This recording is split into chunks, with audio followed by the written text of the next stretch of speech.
History Month you find ridiculous. Why? You're going to relegate my history to a month? Oh, come on. What do you do with yours? Which month is White History Month? Well, come on. Tell me. Hey, my name is Nurzagi, and I'm your host of the OTO Chronicles. And this week, we're going to be talking about yet another controversial topic, because when we talk about race in America and, taking something away from black people, it's kind of seen as, hey, you're kind of a crazy person or a racist or Uncle Tom or whatever. But I believe I offer pretty compelling arguments of why we need to stop celebrating Black History Month. And we always need to see the other side, because we shouldn't have a monolith of an opinion and not listen to another side. So by the end of this segment, I'm going to explain everything about Black History Month, from the history to the reason why I think we need to abolish it and make it into a year-long thing. So let's jump right into it.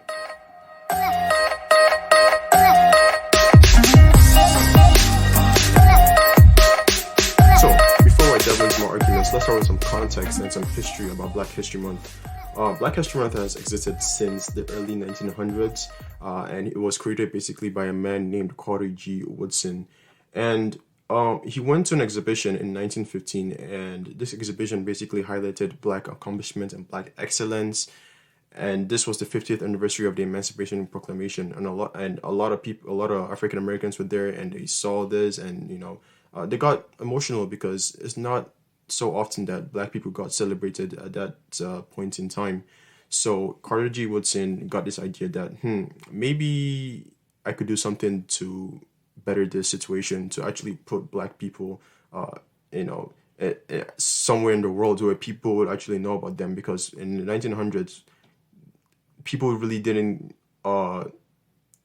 listen to Black people or listen to their stories. So he created the Association of the Study of Negro Life, and this was an organization where he sought to publish works of other Black intellectuals, and he was going to publish it in a journal called the Journal of Negro History. And basically, he thought that this way Black accomplishments will be actually put to the mainstream, and people would be able to know about Black accomplishments, and it shouldn't just be ignored in history. So he did this, and he started to publish a lot of works by other Black intellectuals in this Journal of Negro History. And he wanted something more, and he told his fraternity brothers to help him out and support him any way they could. And they came up with this idea of Negro History and Literature Week. And basically it was just to highlight achievements of Negroes throughout the American history, and eventually they named it into Negro Achievement Week. So a lot of people really liked this idea, and it gained a lot of steam, it gained a lot of support, and he again wanted something more, and to actually put this in the mainstream media and mainstream in general, so people know more about Black accomplishments. So he renamed it to Negro History Week, and his organization basically gives support to a lot of teachers and classrooms around the country, and give them materials to study Black people and study what they've done, and basically everything related to Black people and their accomplishments in this country. And throughout the 1920s, where Black people started to rise and the middle class grow, and you can see the roaring 20s, Louis Armstrong, all these things started to happen where Black people actually started to rise from poverty, and they got educated, and they were making so much contribution into American society, like jazz or even hip hop.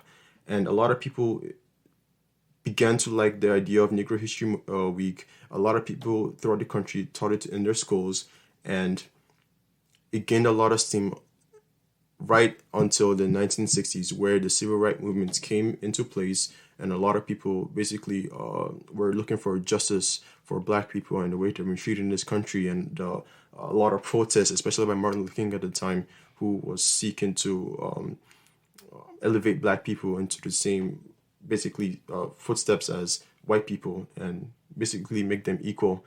So a lot of people during the 1960s, they gained this new identity of, I'm an African, I'm an African American, and they started to be proud of who they were. And basically it was throughout the whole entire country, and then a lot of people start to get the idea that maybe this Negro History Week should become in Black History Month, because a week would not be enough, and a month would be rather sufficient to cover the accomplishments of Black people. Then from then in 1976, it gained a lot of political steam. A lot of civil rights leaders really liked this. In the federal level, it gained a lot of support, because previously it was only in the state levels. Mayors supported this, but people in the federal government really didn't support it, or I guess it didn't really wasn't really important to them. But in 1976, everything changed. Like, people from the federal government and people who are actually big on this and had a lot of power, they recognized Black History Month. Gerald Ford, who was the president then, along with civil rights leaders, recognized Black History Month, and he encouraged every American to celebrate it, and basically highlights Black excellence and Black accomplishments throughout history.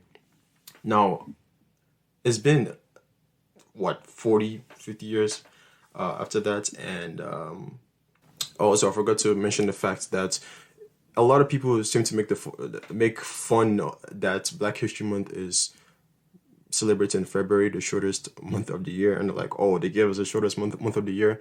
But the founder of Black History Month basically wanted that Black History Month would be in the same time frame as Abraham Lincoln's and Frederick Douglass's birthday, which is in February.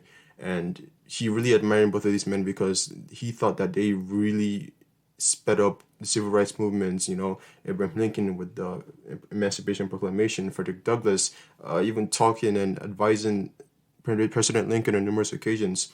So Carter G. Woodson wanted Black History Month in February for a very good reason. So I think we need to stop with this thing that, it was just the shortest month of the year. There's a reason for that. And yeah, so basically it's been 40, 50 years after that, and we're still celebrating Black History Month. And I'm sure that a lot of people don't know the history about it. They just, go with the flow and celebrate Black history in February, which is something that I really don't like, because I believe that Black people have done so much for the country and have contributed so much to America.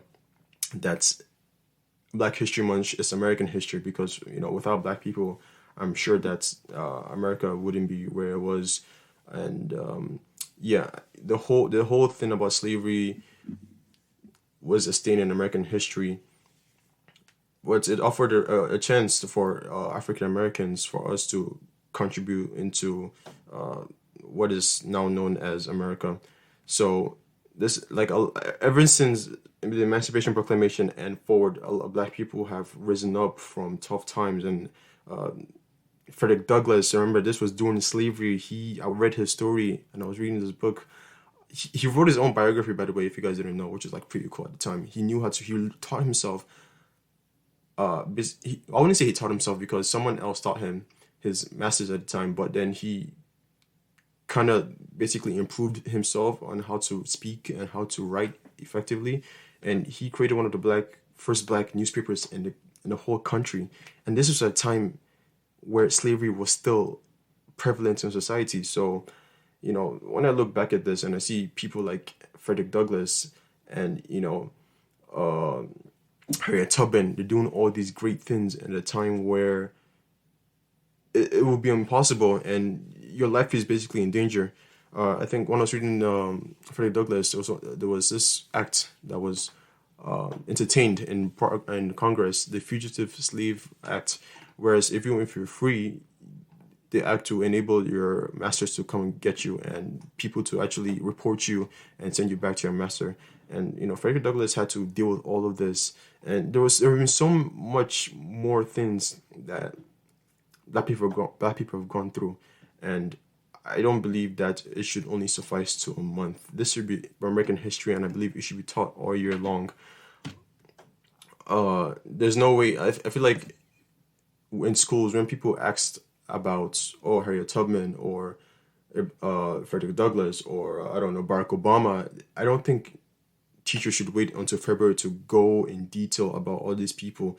And like the whole idea of Black History Month, I started to think this a couple of years ago. Like the whole idea, basically in our school, what we would do, I'm pretty sure this is school. This is for schools throughout the United States, from February 1st to February 28th or 29th is Black History. Like that's the only thing we'll talk about. And like the idea is so weird to me because why would you do that?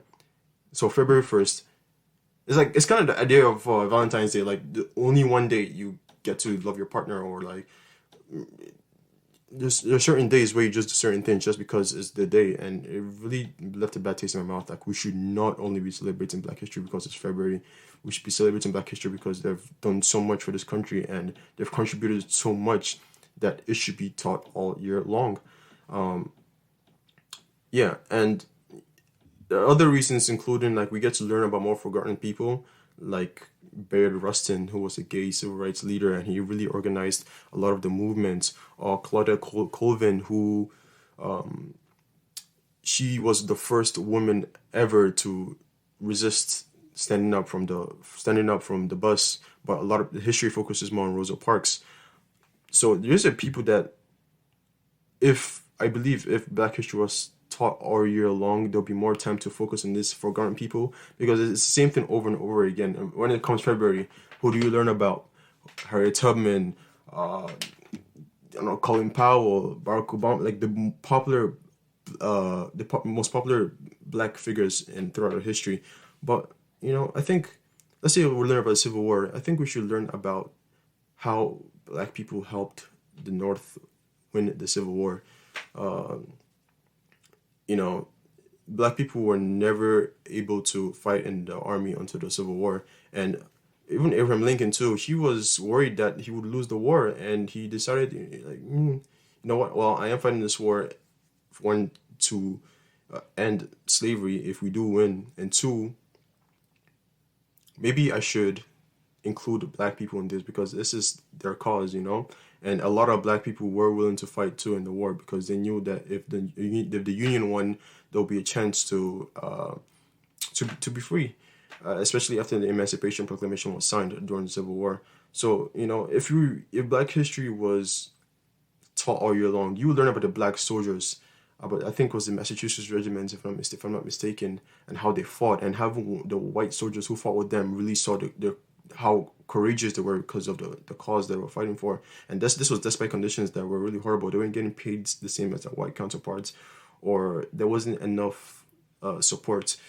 If there was this thing where Black soldiers would get caught by the South and they would basically go back to slavery, or they'll get killed, and the War Department didn't have the same energy because Abraham Lincoln said that for every Union soldier killed, Confederate soldier would be killed. But when a Black person was killed during the Civil War, like, he didn't have the same energy. So Frederick Douglass basically went up to him and said, "Hey man, you need to be doing more," and he persuaded him to improve the plight of Black people. So yeah, it's even when I was researching this topic and researching about the history of Black History Month, the founder Woodson, it says this is in the Association for the Study of African American Life and History, established in 1915. This is in the website which Woodson founded. It says Woodson believed that Black history was too important to America and the world to be crammed into a limited time frame. So at one point in time, after he started this like Black History Week, the Negro History Week, and it came into Black History Month, he started to think that, okay, like this is not enough for Black history because we have contributed so much to this country. And I really believe what he says at that time, and that's why I believe I side with Morgan Freeman when he says that we should stop celebrating February, African American Month, Black History Month. Let's focus on the accomplishments of all that, and the rest of the school year we talk about everything else, which I really don't believe is fair. And this goes to my next point, is that since this is such in a limited time frame, corporations and quote unquote allies of the Black plight, they tend to exploit this. So if you go to like Barnes and Nobles, or like if you go to, I don't know, some big corporation website or any business, basically, like they tend to put Black History Month. They put books out there. They put banners, Black History Month, celebrate this, and just the idea, like really February 1st to February 28th, 29th, you're gonna do that and that's it? Nah, bro. A lot of people tend to take advantage of this period in time, and they make people kind of sympathize with them and say, "Oh, you guys agree with us, and you guys want Black people to be all happy and jolly and stuff," and everyone just agrees with them. But in reality, corporations don't really care. They're only there to make their money, and that's it. And whatever way they seem to make their money, that's how they're gonna do it. So that's why, like, that's something I've noticed. Like, corporations really don't. They just really hop on the trend. Sometimes it's rare that a corporation would take a stand against something, especially when society is moving against something. I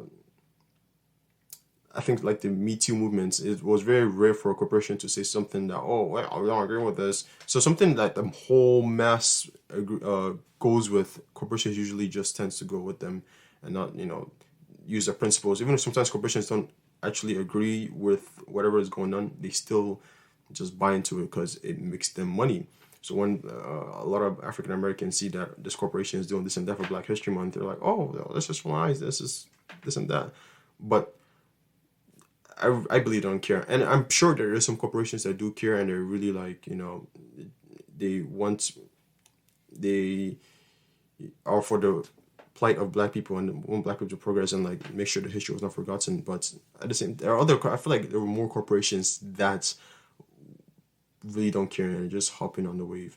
And I truly believe that this Black history should be taught all year long. As American history, Martin Luther King is just as American as George Washington. W.E.B. Du Bois is just as American as JFK. Clarence Thomas, who's a Supreme Court justice, is just as American as Sonia Sotomayor. So I don't see this. There's no need to divide us up and say, well, this group of people achieved this group of people achieved this. And yeah, this is basically my points.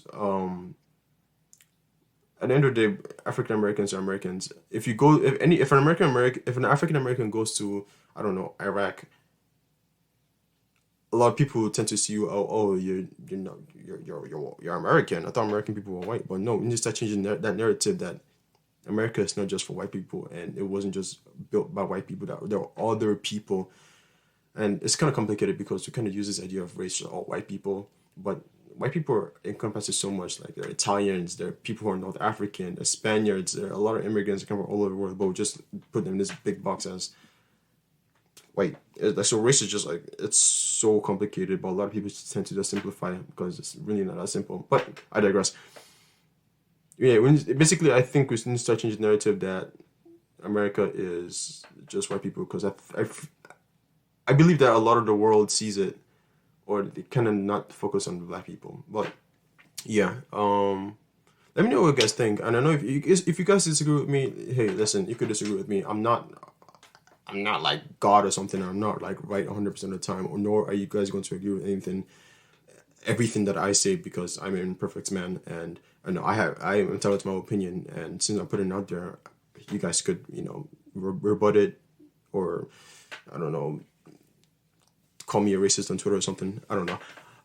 But basically, that has been my arguments for the abolition of Black History Month. I'm gonna go over it again. I think Black are integral parts of the country, and it should be celebrated as everybody else. There shouldn't be a question about a Black figure in November, and the teacher will be like, "Oh wait, we're gonna go over this in February." No, it should be addressed at that point in time. And I think history should be also taught in chronological order. So that's kind of goes into this point, because if you're talking about the Civil War in December, you should not wait till February to highlight like all the people, white and Black, that were really integral to the Union winning, and the abolition of slavery. And yeah, that's all I have to say. So if you guys, change your mind and actually agree with me, if you guys didn't, it's okay too. It's just an opinion, and yeah. I hope you guys have a nice, fantastic night, and I will see you on next week's podcast. Peace.